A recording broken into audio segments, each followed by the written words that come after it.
students, once again welcomed in Zahra's classes. Today we are here again with another topic of plasma membrane, that is active transport. In previous lectures we studied about passive transport. Here we will study about active transport. So let's move with the question of the lecture. The basic question here is which are to be answered. I will answer these questions in the end of the lecture. So you have to be with the lecture and you have to watch the complete video till end. So first question is, what are symporter and exporters? And second is, what is salt respiration? Definitely students, you will be getting the answers to these questions, but you have to watch entire video and you have to study the details of the active transport, mode of transportation in plasma membrane. So let's start with the lecture. Now students, as the question arise कि why active transport? आपने इससे पहले पढ़ा था passive transport. ये वो transport है passive transport जिसमें किसी भी प्रकार की एनर्जी का खर्च नहीं होता है और प्लाज्मा मेम्ब्रेन के अक्रॉस यानी सेल्स के अंदर और बाहर चीज़ों का ट्रांसपोर्टेशन बहुत आसानी से हो जाता है. और पैसिव ट्रांसपोर्ट की खासियत है कि it is the very cheap and easy mode of transport. So you all know passive transport में बहुत चीप है. इसमें क्यों चीप है? चीप यानी कि बहुत आसानी से, बहुत बिना किसी खर्च के ये ट्रांसपोर्ट होता है और बहुत इजी मोड है. ठीक है, क्यों बिना खर्च के? क्योंकि इसमें एनर्जी नहीं लगती, किसी भी कॉस्ट पे या किसी भी एक्स्ट्रा एक्टिविटी के बगैर ही ये हो जाता है. तो फिर ज़रूरत क्या है पैसिव ट्रांसपोर्ट की? इसमें दूसरा चीज़ है कि पैसिव ट्रांसपोर्ट बहुत ग्रेट मेथड है जिसमें कि मॉलिक्यूल्स जो हैं इन और आउट सेल के मूव होते हैं. तो इसमें क्यों फिर एक्टिव ट्रांसपोर्ट की ज़रूरत पड़ती है? लेकिन यहाँ पे जब आपने पैसिव ट्रांसपोर्ट पढ़ा था तो एक चीज़ और यहाँ पे क्लियर कर दें कि it does not work in every situation. यानी कि पैसिव ट्रांसपोर्ट जो होता है सेल के अंदर बहुत आसानी से होता है, चीप मोड से होता है, इजी मोड है, इसमें किसी प्रकार की एनर्जी का खर्च नहीं होता है. बट द क्वेश्चन अराइजेस कि then if all this is happening then why there is a need of active transport, है ना? क्यों एक्टिव ट्रांसपोर्ट की ज़रूरत पड़ती है? तो आंसर ये है कि it does not work in every situation. What does not work? Passive transport. Passive transport ज़रूरी नहीं कि हर कंडीशन में या हर सिचुएशन में काम करे. अभी क्वेश्चन राइज होता है कि कैसी condition. So you will get the answer by this example. Suppose you imagine there is a cell और इस सेल के अंदर शुगर ग्लूकोज है, हाई कॉन्सेंट्रेशन है, अच्छी मात्रा में ग्लूकोज यहाँ पर है और सेल के बाहर जो है ग्लूकोज की जो मात्रा है वो कम है. सेल के बाहर जो ग्लूकोज है लो शुगर कॉन्सेंट्रेशन है. शुगर का कॉन्सेंट्रेशन सेल के अंदर, this is inside the cell, cell के अंदर जो शुगर है कॉन्सेंट्रेशन है वो हाई है एंड जो एक्स्ट्रा सेलुलर स्पेस है, this is extra cellular space, तो यहाँ पे जो शुगर की कॉन्सेंट्रेशन है वो कम है. तो ऑब्वियसली एज यू नो कि पैसिव ट्रांसपोर्ट में क्या होगा आपको पता है, बहुत सिंपल है. ये कॉन्सेंट्रेशन ग्रेडियंट के साथ चलता है, यानी हाई कॉन्सेंट्रेशन लेवल से ये लो कॉन्सेंट्रेशन लेवल पे मूव करेगा. यानी कि हाई शुगर लेवल इनसाइड है and low sugar level outside है. तो अकॉर्डिंग टू पैसिव ट्रांसपोर्ट क्या होगा कि ये शुगर जो है अंदर से बाहर जाएगी. लेकिन ये तो नॉर्मल सिचुएशन हो गई. नाउ यू इमेजिन कि एक ऐसा कंडीशन आती है कि जब सेल को और शुगर की ज़रूरत है. Although it is having high sugar concentration but still there is a need of more sugar. अगर यहाँ पे ये बता रहा है कि डिफ्यूज़न से जो है सेल में मूवमेंट हो रहा है, सारी चीज़ें हो रही हैं, लेकिन if a cell needs more sugar in order to meet its metabolic needs, जो भी मेटाबॉलिक नीड्स हैं उसको मीट करने के लिए उसको और शुगर की ज़रूरत है. उसके अलावा इसके पास शुगर ज़्यादा है फिर भी उसको और शुगर की ज़रूरत है. तो ये कैसे ट्रांसपोर्ट होगा? यहाँ पे फिर पैसिव ट्रांसपोर्ट वर्क नहीं करेगा. क्यों? क्योंकि आपको पता है कि ऑलरेडी यहाँ पे हाई कॉन्सेंट्रेशन है, यहाँ पे लो कॉन्सेंट्रेशन है. तो आपको पता है पैसिव ट्रांसपोर्ट में हाई से लो में ही जाएगा, लो से हाई में नहीं आता है. तो यहाँ पे cell can't import glucose for free using diffusion because the natural tendency of glucose will be to diffuse out, है ना, नेचुरल टेंडेंसी शुगर ग्लूकोज ये it will be having a natural tendency to move out then to flow inside, passive transport में होता है, ठीक है। तब यहाँ पे ज़रूरत होती है ज़्यादा ग्लूकोज को सेल के अंदर लेने की apart from it's more concentration level, and this happens by active transport, and that's why active transport is also must.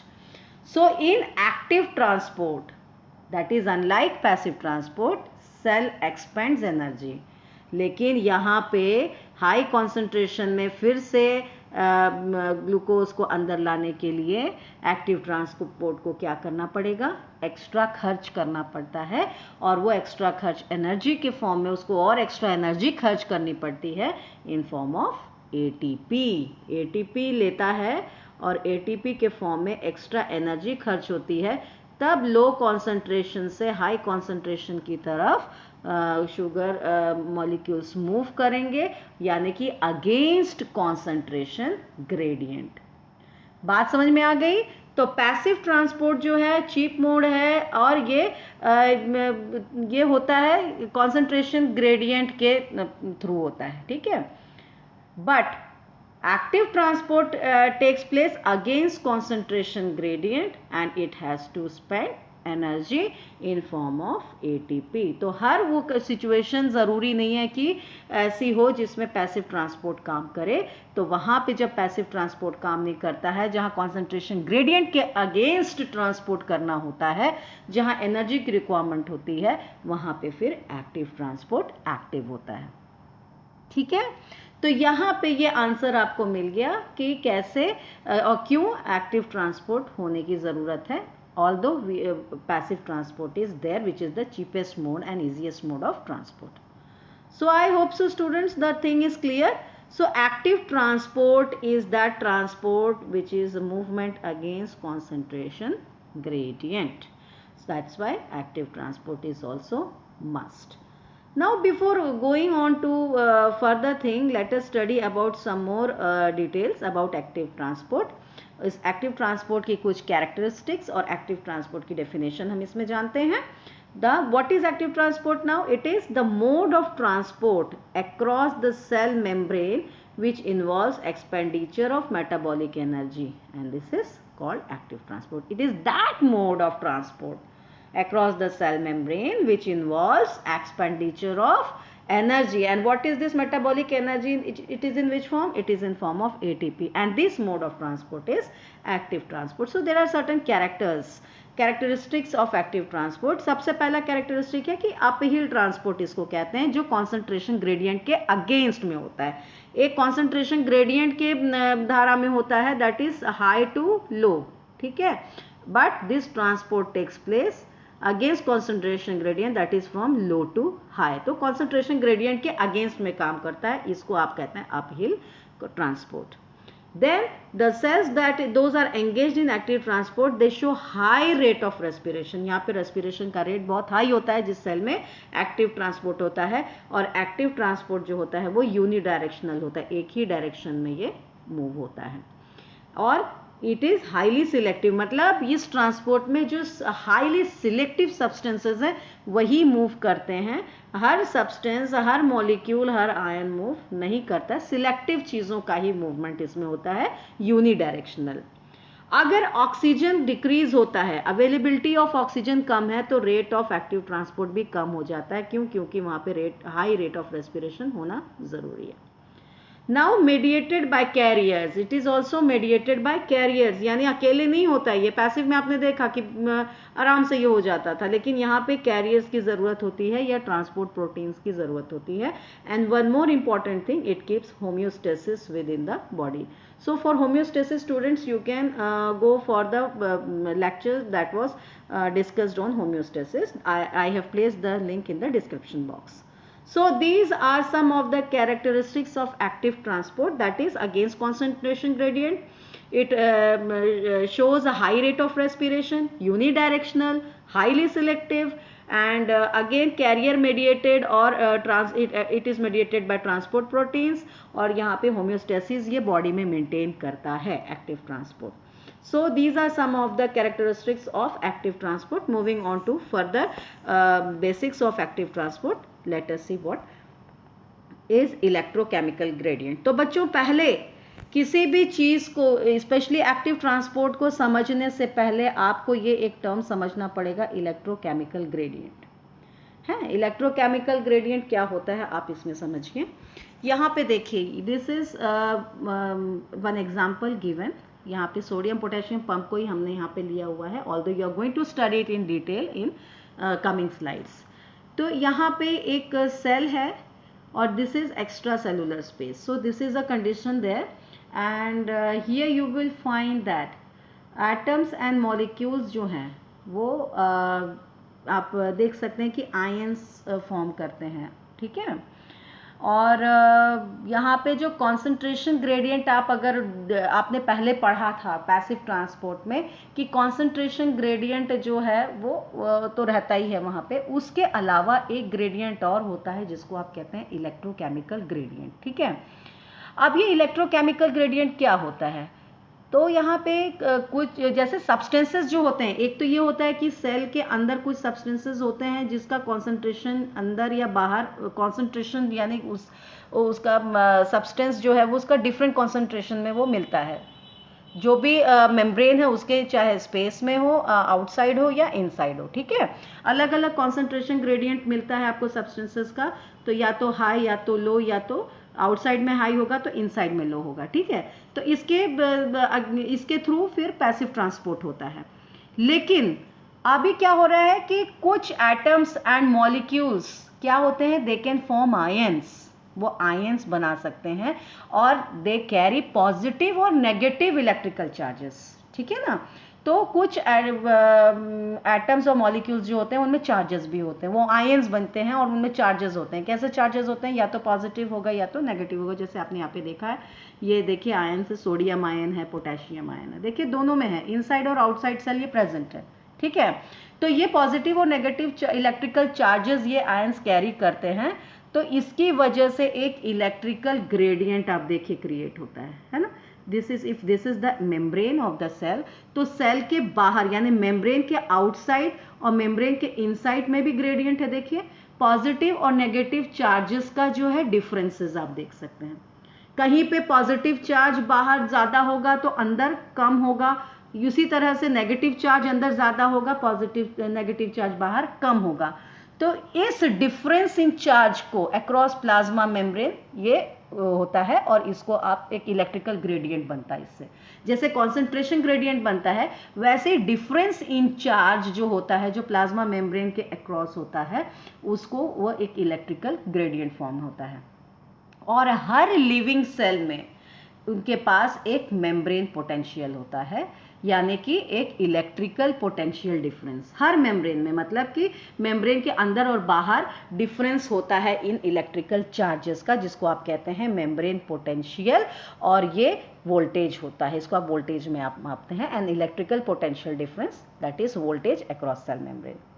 तो अभी क्या होता है कि इलेक्ट्रिकल पोटेंशियल डिफरेंस जो होता है वो सेपरेट होता है बाय प्लाज्मा मेम्ब्रेन, ठीक है, इस सेपरेशन ऑफ चार्जेस। ये क्या होता है, इलेक्ट्रिकल पोटेंशियल जैसे पॉजिटिव और नेगेटिव का सेपरेशन होता है कि यहाँ पॉजिटिव चार्ज ज़्यादा है, यहाँ पे नेगेटिव चार्ज कम है, यानी प्लाज्मा मेम्ब्रेन के बाहर पॉजिटिव चार्ज ज़्यादा है और अंदर में जो है वो नेगेटिव चार्ज ज़्यादा है। तो अगर in case a cell, if a cell is positive and negative charges are separated, और ये किससे सेपरेट होता है एक सेल में, by barriers of cell membrane, ठीक है ना। ये पॉजिटिव और नेगेटिव चार्ज ये बैरियर से वो होता है, सेपरेट होता है, और ये बैरियर क्या है, सेल मेम्ब्रेन है। तो अब सेल के अंदर एक जनरल सी चीज़ है कि नेगेटिव चार्ज जो है हमेशा ज़्यादा होता है, यानी कि inside the cell extra negative charge होता है as compare to outside. Negative charge cell के अंदर ज़्यादा है, बाहर कम होता है एज कंपेयर टू, मतलब inside is more as compare to outside. तो membrane potential of a typical cell जो आप नापते हैं वो जनरली जो होता है वो होता है -40 टू -80 मिलीवोल्ट्स, ठीक है, -40 टू -80 मिलीवोल्ट्स होता है, और ये जनरली ये मेम्ब्रेन पोटेंशियल एक टिपिकल सेल का।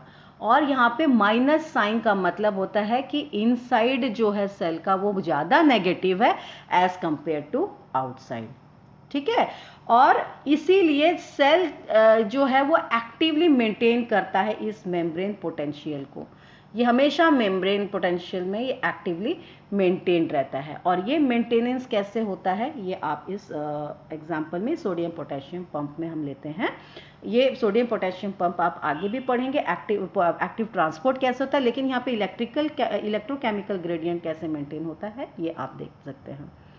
यहाँ पे क्या होता है कि सोडियम जो है कॉन्सेंट्रेशन ऑफ, अगर एक इनसाइड सेल आप लीजिए, अगर ये हम एक सेल का इनसाइड ले रहे हैं, ये देखिए यहाँ पे जो पोटेशियम है यानी कि के पोटेशियम आयंस जो हैं, it is concentration of potassium ion जो है वो हायर है। आप देखिए अंदर में कॉन्सेंट्रेशन पोटेशियम आयन का ज़्यादा है और कॉन्सेंट्रेशन ऑफ सोडियम आयन, यहाँ पे सोडियम आयन का कॉन्सेंट्रेशन जो है वो कम है। तो यहाँ पे देखिए पोटेशियम का ज़्यादा है और सोडियम का कम है, ठीक है। लेकिन अगर आप इसको एक्स्ट्रा किससे कंपेयर करें कम ज़्यादा, हम एक्स्ट्रा सेलुलर यानी आउटसाइड सेल से, एक्स्ट्रा सेलुलर फ्लूइड से आप इनसाइड सेल कंपेयर कीजिए तो यहाँ पे पोटेशियम आयन का कॉन्सेंट्रेशन ज़्यादा है और सोडियम आयन का कॉन्सेंट्रेशन कम है as compare to the ions present in outside the cell और extra cellular fluid around the cell, okay. तो अब क्या हो रहा है, आप अगर एक कॉन्सेंट्रेशन ग्रेडियंट के हिसाब से अगर देखते हैं, अगर sodium ion outside of the cell, ये क्या करेंगे, अब यहाँ पे कॉन्सेंट्रेशन ज़्यादा है, यहाँ पे कम है, यहाँ पे सिर्फ हम कॉन्सेंट्रेशन की बात कर रहे हैं, अभी चार्जेस की बात नहीं कर रहे हैं। तो यहाँ पे सोडियम आयन का कॉन्सेंट्रेशन ज़्यादा है, यहाँ पे कम है, तो पैसिव ट्रांसपोर्ट में क्या होगा या नॉर्मल एक ट्रांसपोर्टेशन में क्या होगा, it will move through the concentration gradient, यानी हाई से लो की तरफ मूव करेगा। तो इसकी टेंडेंसी होगी कि ये सेल के अंदर जाए। आप देखिए यहाँ पे ये सोडियम आयन जो है ये सेल के अंदर ये मूव करता है, ठीक है। तो it will tend to move into the cell based on the concentration gradient and voltage across the membrane. तो अब सोडियम के लिए ये बिल्कुल लॉजिकल है कि यहाँ पे नेगेटिव चार्ज भी ज़्यादा है inside cell, as well as concentration of sodium ion जो है वो कम है। तो सोडियम की टेंडेंसी क्या होगी, ये मूव करने की होगी, ये डायरेक्टली मूव कर जाएगा सेल के अंदर। लेकिन पोटेशियम आयन क्या हो रहा है, पोटेशियम आयन के साथ दो चीज़ें हो रही हैं। The voltage across the membrane क्या करेगा, it will encourage its movement into the cell, ठीक है ना। अब आउट वोल्टेज जो सेल के अक्रॉस है वो उसको एंकरेज करेगा कि वो सेल के अंदर मूव करे, लेकिन कॉन्सेंट्रेशन ग्रेडियंट क्या करेगा, कोशिश करेगा कि इसको बाहर मूव करने की कोशिश करें। देखिए कॉन्सेंट्रेशन ज़्यादा है तो हाई से लो की तरफ टेंडेंसी पोटेशियम की बनेगी कि वो बाहर मूव करे, लेकिन जो चार्जेस हैं अक्रॉस द मेम्ब्रेन, वो चार्ज क्या टेंडेंसी प्रूव करेगा पोटेशियम के लिए कि वो बाहर से अंदर की तरफ मूव करे। आप देखिए दोनों मूवमेंट यहाँ पे दिख रहा है, अंदर से बाहर और बाहर से अंदर। अंदर से बाहर इसलिए क्योंकि कॉन्सेंट्रेशन ग्रेडियंट है, वहाँ पे डिफरेंस है कॉन्सेंट्रेशन का, तो हाई से लो की तरफ जाने की वो कोशिश करेगा। और वोल्टेज जो सेल मेम्ब्रेन के अक्रॉस है वो उसको एनकरेज करेगा कि वो बाहर से अंदर की तरफ मूव करे, ठीक है। तो अब क्या होगा, फाइनल कॉन्सेंट्रेशन ऑफ पोटेशियम जो है on the two sides of the membrane, ये दोनों बैलेंस करने की कोशिश करेगा। तो जो final concentration of the potassium on two sides of the membrane will be a balance between this opposing forces. दो फोर्सेस काम कर रहे हैं पोटेशियम के ऊपर, एक कॉन्सेंट्रेशन ग्रेडियंट भी काम कर रहा है एज वेल एज एक इलेक्ट्रिकल ग्रेडियंट भी काम कर रहा है, चार्ज ग्रेडियंट भी काम कर रहा है। तो इसकी वजह से क्या होगा, ये दोनों फोर्सेस अपोज करेंगे और इसकी वजह से एक पोटेशियम का कॉन्सेंट्रेशन जो है वो दोनों साइड में बैलेंस होगा, ठीक है। तो इसको आप ये कॉम्बिनेशन जो है यानी the combination of concentration gradient and voltage that affects the movement of an ion is called electrochemical gradient। एक concentration gradient होता है, electrochemical gradient क्या है, जो दोनों चीज़ों को यानी concentration gradient और voltage दोनों के जो अगर इफेक्ट करता है एक आयन के मूवमेंट को, तो उस मूवमेंट को आप एक इलेक्ट्रोकेमिकल ग्रेडियंट कहते हैं। इस कॉम्बिनेशन को आप एक इलेक्ट्रोकेमिकल ग्रेडियंट कहते हैं। समझ में आया। तो इससे क्या होगा, इस इलेक्ट्रोकेमिकल ग्रेडियंट से electro because of charges, chemical because of concentration, तो ये दोनों का जो बैलेंस होता है उसको आप कहते हैं इलेक्ट्रोकेमिकल ग्रेडियंट। और ये इलेक्ट्रोकेमिकल ग्रेडियंट ही इनिशिएटिव लेता है एक एक्टिव ट्रांसपोर्ट में। पैसिव ट्रांसपोर्ट में क्या चाहिए होता है? केवल कॉन्सेंट्रेशन ग्रेडियंट। एक्टिव ट्रांसपोर्ट में क्या काम करता है? Electrochemical gradient. So students, I think so it is as simple as that. So let us move with the next slide and let us see what happens next. So types of active transport. Active transport जो है किस तरह का energy source use करता है? अब तो आपको पता चल गया कि एक्टिव ट्रांसपोर्ट में हमेशा एनर्जी खर्च होती है, तो उसमें किस तरह का सोर्स, एनर्जी सोर्स यूज होता है, उसके बेसिस पे जो है एक्टिव ट्रांसपोर्ट जो है वो दो तरह का होता है. एक होता है primary active transport. This primary active transport directly uses source of chemical energy, यानी ये डायरेक्टली एटीपी को यूज करता है to move molecules against concentration gradient across cell membrane. ठीक है, और इसका एग्जांपल है सोडियम पोटेशियम पंप जो हम अभी पढ़ेंगे. तो प्राइमरी एक्टिव ट्रांसपोर्ट वो ट्रांसपोर्ट है, एक्टिव ट्रांसपोर्ट का वो मेथोडोलॉजी है, वो मोड है जिसमें डायरेक्टली एटीपी यूज होता है और इससे मॉलिक्यूल्स जो हैं वो अपने कॉन्सेंट्रेशन ग्रेडियंट के अगेंस्ट मूव करते हैं अक्रॉस सेल मेम्ब्रेन. एज इसका बेस्ट एग्जांपल है सोडियम पोटेशियम पंप. दूसरा मोड है, दूसरा टाइप ऑफ एक्टिव ट्रांसपोर्ट है, वो है सेकेंडरी एक्टिव ट्रांसपोर्ट. और ये क्या होता है? ये direct source of chemical energy नहीं यूज करता, बल्कि it uses electrochemical gradient as energy source. अभी आपने इलेक्ट्रोकेमिकल ग्रेडियंट देखा कि charges as well as concentration gradient दोनों को कंबाइन करके जो मूवमेंट होता है, उस ग्रेडियंट को ये यूज करता है secondary active transport to move molecules against their gradient. ठीक है, and it does not require any direct source of chemical energy like ATP. और इसका एग्जाम्पल है को ट्रांसपोर्ट जो हम अभी पढ़ेंगे. So students, let us move with primary active transport and see what happens in primary active transport. और उसके लिए हम आपको सोडियम पोटेशियम पंप के एग्जाम्पल से उसको एक्सप्लेन करते हैं. ओके,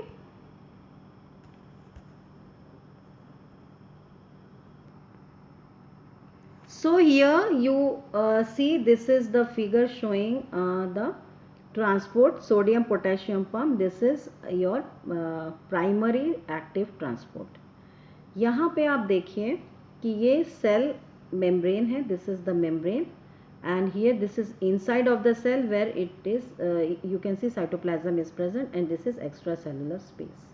ठीक है, तो यहाँ पे ये एक पंप है और ये आप देख सकते हैं जो रेड एंड ब्लू में जो है ये प्रोटीन्स हैं, ये प्रोटीन कैरियर्स हैं जो कि ट्रांसपोर्ट में हेल्प करेगा और इसको आप पंप कहते हैं. नाउ लेट अस मूव कि ये कैसे सोडियम पोटेशियम ट्रांसपोर्ट होता है. ठीक है, यहाँ पे कैसे मूव होता है प्राइमरी ट्रांसपोर्ट. ठीक, और ये जो है सोडियम पोटेशियम पंप जो है ये जो one of the most important pumps है एनिमल सेल में. ठीक है, और यहाँ पर आप देख सकते हैं कि सोडियम का और पोटेशियम का किस तरह से मूवमेंट होता है. बहुत आसान है.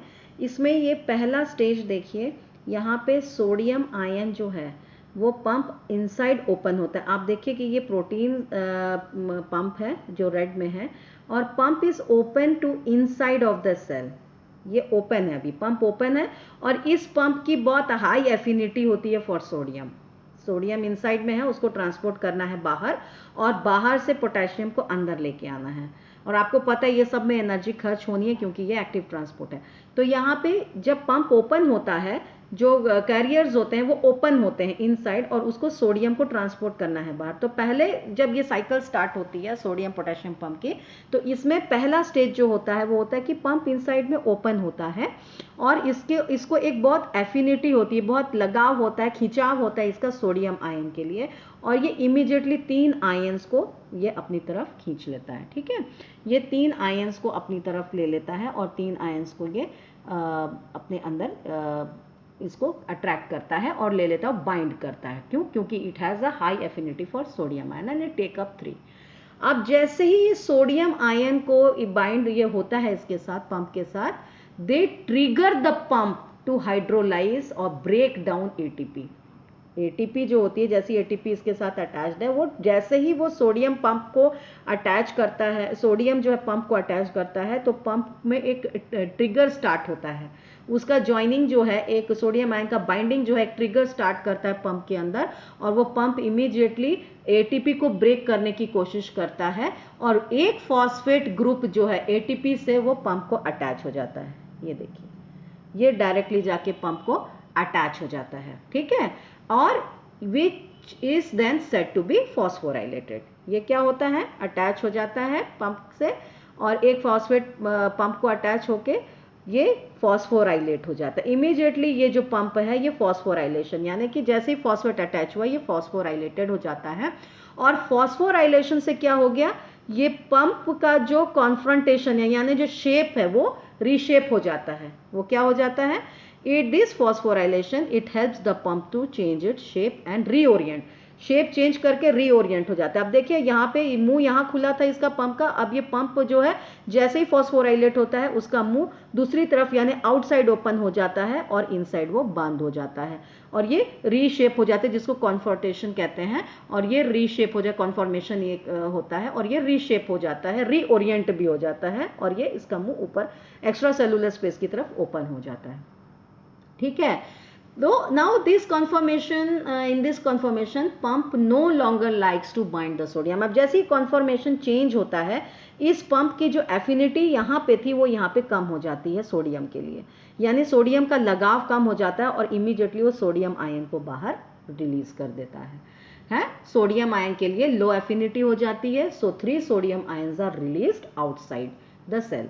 ये समझ में आया आपको कि पहले पंप ओपन होता है, एफिनिटी होती है सोडियम के लिए, तुरंत सोडियम अटैच होता है, सोडियम आयन जैसे ही अटैच होता है वैसे ही एटीपी का एक फॉस्फेट जो है वो अटैच होता है जाके पंप को और उसको फॉस्फोराइलेट करता है। जैसे ही फॉस्फोराइलेशन होता है कन्फर्मेशन होता है, शेप चेंज होता है, रीओरिएंट होता है और ये पंप रीओरिएंटेशन की वजह से बाहर की तरफ ओपन हो जाता है एक्स्ट्रा सेलुलर स्पेस की तरफ, और जैसे ही ओपन होता है this pump loses affinity for sodium ion और इस तरह से 3 आयन बाहर रिलीज हो जाते हैं।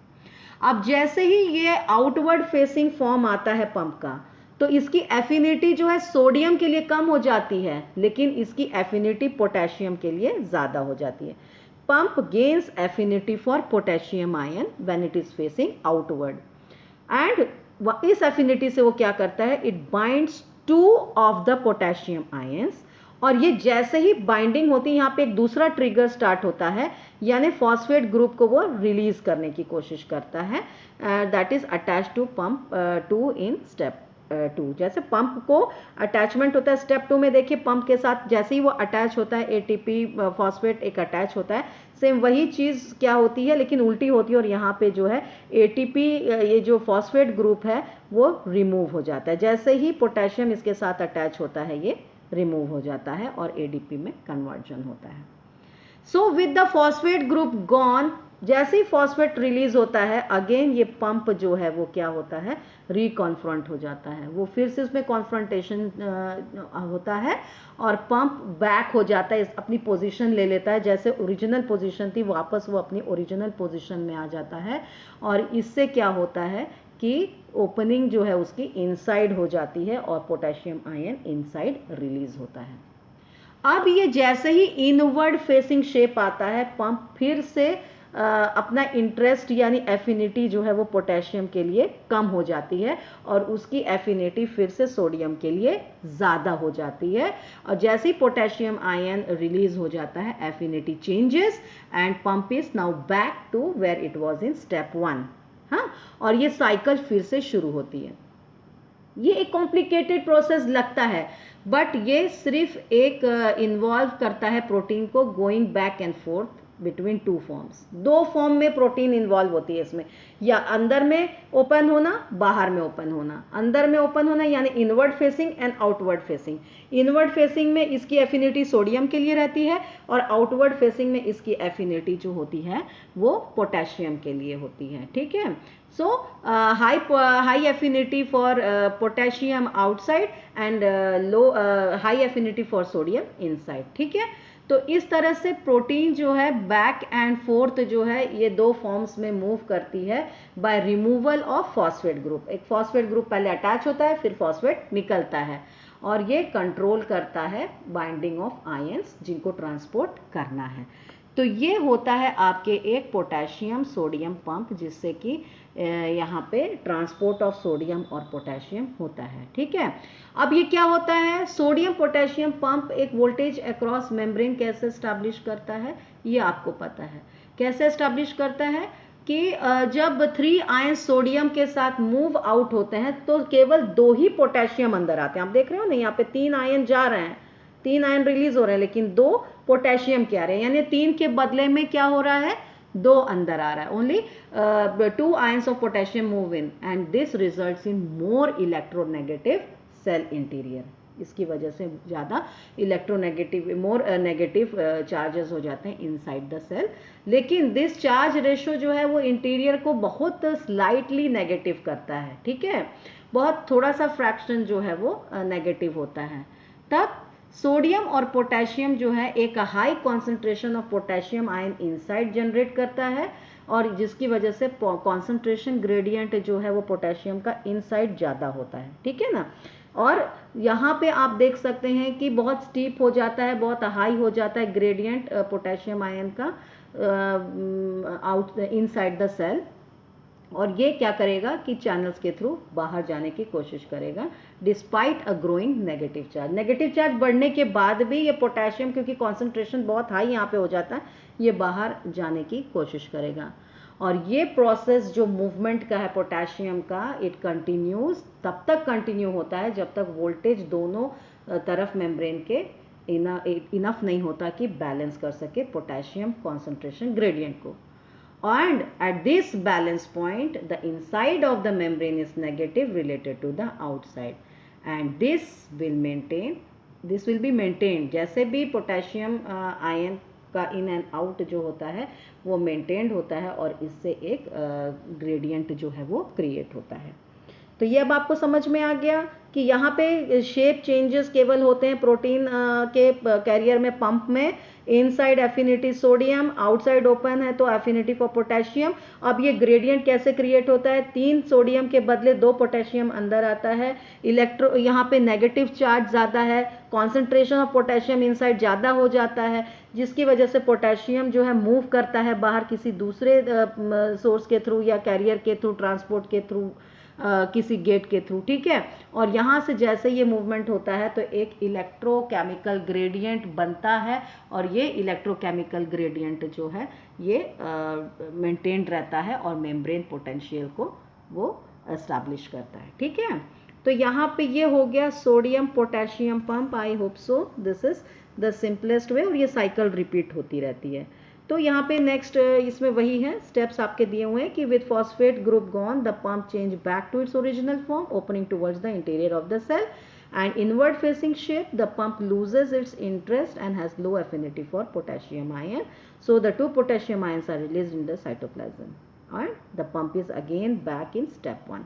तो ये साइकिल चलती रहती है, एक पोटेशियम, एक कॉन्सेंट्रेशन ग्रेडियंट के साथ साथ इलेक्ट्रिकल ग्रेडियंट भी क्रिएट होता है, और इससे जो है ये एक्टिव ट्रांसपोर्ट एक्टिव रहता है। तो ये हो गया प्राइमरी एक्टिव ट्रांसपोर्ट, जिसमें डायरेक्ट आपने देखा कि एटीपी इन्वॉल्व हो रही है। सेकेंडरी एक्टिव ट्रांसपोर्ट वो ट्रांसपोर्ट है जहां पे मूवमेंट ऑफ सोडियम आयन होता है डाउन देयर कॉन्सेंट्रेशन ग्रेडियंट, यानी हाई से लो में होता है, is coupled to the uphill transport of other substance. यानी कि अगर सोडियम अपने डाउन ग्रेडियंट में जा रहा है, यानी हाई से लो कॉन्सेंट्रेशन की तरफ जा रहा है जो नॉर्मल है, इसके साथ एक ऐसा सब्सटेंस भी ट्रांसपोर्ट होता है जो अप हिल जाता है, यानी कि लो से हाई की तरफ। यानी कि अगर सोडियम जो है हाई से लो की तरफ जा रहा है तो इसके साथ एक सब्सटेंस और भी जाता है जो कि लो से हाई की तरफ जा रहा है, ठीक है। और इस ट्रांसपोर्ट को आप कहते हैं, और इसमें एक कैरियर प्रोटीन इसको शेयर करता है, इन दोनों को मूवमेंट को, और उसको आप कहते हैं को ट्रांसपोर्टर। यहाँ पे एटीपी डायरेक्ट नहीं लगता है, और इससे एक ट्रांसपोर्टेशन होता है सोडियम के साथ, ग्लूकोज का ट्रांसपोर्ट इसमें हम एक्सप्लेन करते हैं।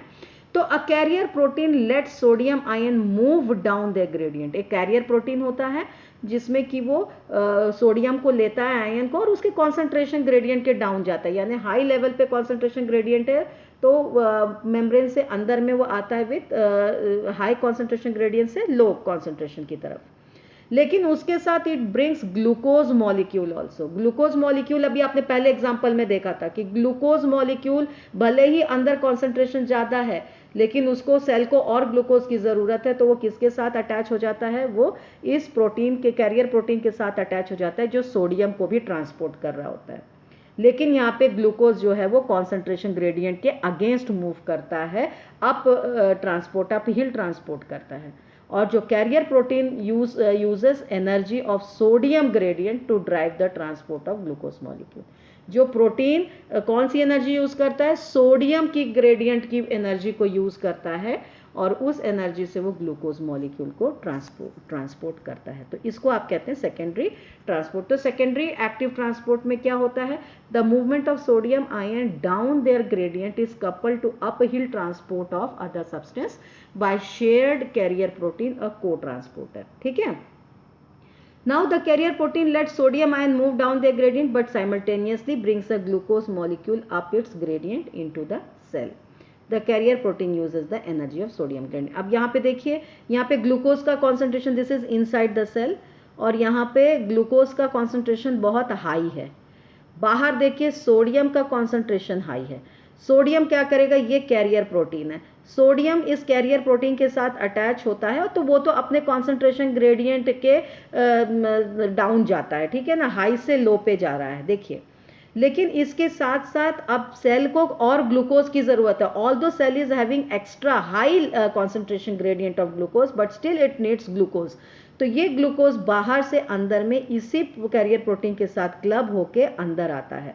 तो ग्लूकोज जो है लो कॉन्सेंट्रेशन से हाई की तरफ जाता है और सोडियम जो हाई से लो की तरफ जाता है, लेकिन जो एनर्जी ये प्रोटीन लेता है वो एनर्जी किसकी लेता है, इस ट्रांसपोर्टेशन में जो एनर्जी खर्च होती है उसी खर्च में ये ग्लूकोज को भी अंदर लेके आ जाता है। तो इस सेकेंडरी एक्टिव ट्रांसपोर्ट को आप देख सकते हैं, और ये को ट्रांसपोर्टर कहते हैं। जो प्रोटीन इसको कैरी करता है उसको आप को ट्रांसपोर्टर कहते हैं। सो दिस इज को ट्रांसपोर्टर, ये को ट्रांसपोर्टर है। ठीक है। अब ये को ट्रांसपोर्टर जो है दो तरह के होते हैं, और इससे क्या हो गया कि दोनों ट्रांसपोर्ट हो गया, एक डाउन ग्रेडियंट होता है और एक अप हिल ट्रांसपोर्ट होता है, और इससे दो डिफरेंट मॉलिक्यूल्स जो हैं वो एक ही डायरेक्शन में, मैंने बताया था एक्टिव ट्रांसपोर्ट एक ही दिशा में होता है, तो एक डायरेक्शन में ये ट्रांसपोर्ट हो गया। तो this is secondary active transport. आप देखिए यहाँ कहीं एटीपी कहीं पे अटैच नहीं हो रहा है, एटीपी की कहीं रिक्वायरमेंट नहीं, जो एनर्जी इसको लगती है उसी एनर्जी में वो ग्लूकोज को भी ट्रांसपोर्ट कर देता है। So I hope so. Secondary active transport is clear. Now this transporters, पहला क्वेश्चन आया था कि ट्रांसपोर्टर्स और सिम्पोर्टर्स क्या होते हैं। तो transport active in secondary active transport दो मॉलिक्यूल ट्रांसपोर्ट होते हैं। They may either move in same direction और इन अपोजिट डायरेक्शन। अगर ये सेम डायरेक्शन में, यानी अभी आपने पिछले वाले में भी देखा कि सोडियम और ग्लूकोज ये दोनों क्या हो रहे हैं, एक ही डायरेक्शन में आ रहे हैं, यानी बाहर से अंदर आ रहे हैं। तो जब सेम डायरेक्शन में होता है या तो फिर उनको हम कहते हैं सिम्पोर्टर्स, जो सेम डायरेक्शन में मूव कर रहा है दोनों मॉलिक्यूल्स, तो उसको आप सिम्पोर्टर्स कहते हैं। लेकिन इन अपोजिट डायरेक्शन, यानी कि एक मॉलिक्यूल अंदर जा रहा है उसी प्रोटीन से और दूसरा बाहर जा रहा है, तो एक इनटू होता है और एक आउट ऑफ द सेल होता है, तो उस ट्रांसपोर्ट प्रोटीन को हम कहते हैं एंटीपोर्टर।